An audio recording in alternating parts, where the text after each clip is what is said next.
sooner or later when you're working on a model, an extra pair of hands would be, well, handy.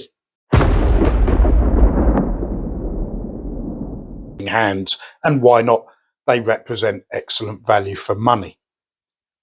But are there any other ways that you can go? Well, I've invested in a set of these.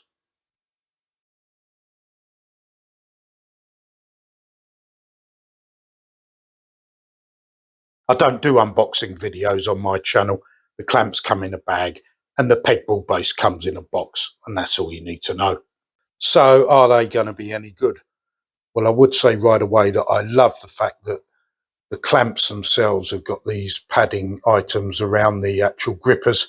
That's going to limit any sort of marks on your model. And the number of pegs that you get and the number of holes there are mean that you're certainly going to have a vast amount of configuration choices when it comes to working on your project. And I've got my test Spitfire here.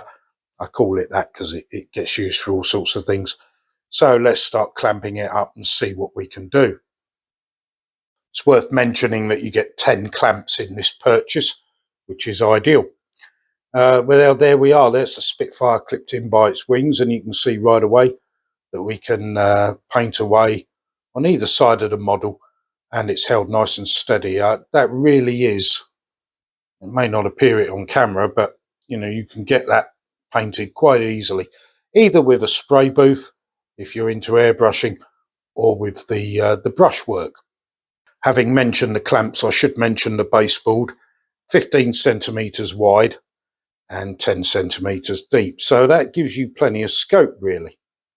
But it occurred to me that I could also use this for several other applications as well as painting, to apply some decals or glue in an extra little bit of detail.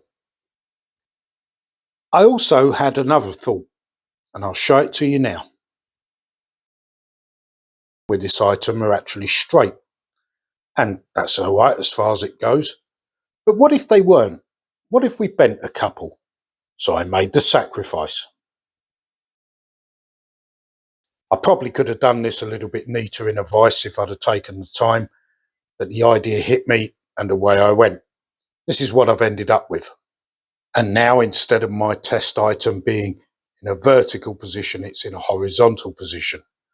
Certainly going to make it easier to apply detail, whether it's paint, decals, or gluing in that final piece. Do I think they're worth it? Yeah, absolutely. These are terrific. I think you are going to be limited with the weight of your subject. I've yet to try it on a die-cast metal bus, for example, and we'll see how that goes.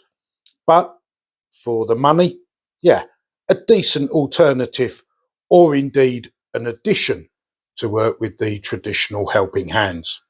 That's it for this one. Hope you've enjoyed it. Stay safe. We'll see you soon at some Blazey Model World. Bye for now.